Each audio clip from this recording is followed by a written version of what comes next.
Syederalun, Komisi Pemberantasan Korupsi atau KPK menetapkan mantan pejabat Direktorat Jenderal Pajak atau DJP Kementerian Keuangan, Rafael Aluntri Sambodo, menjadi tersangka dugaan gratifikasi.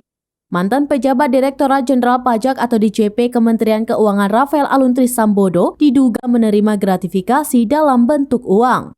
Juru bicara Penindakan dan Kelembagaan KPK Ali Fikri mengatakan pihaknya telah menemukan dugaan tindak pidana yang dilakukan Rafael dan menetapkannya sebagai tersangka.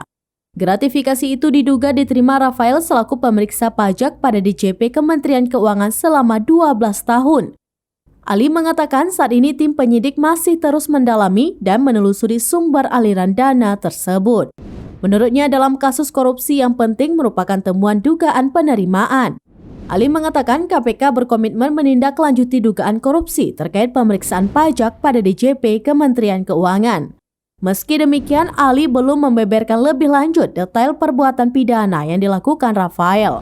Ia hanya mengatakan konstruksi perkara dan pasal yang disangkakan akan diumumkan ketika penyidikan dinilai cukup. Sebelumnya KPK menyatakan perkara Rafael Aluntri Sambodo telah naik ke tahap penyelidikan. Tindakan itu dilakukan setelah KPK melakukan klarifikasi harta kekayaan Rafael pada 1 Maret 2023.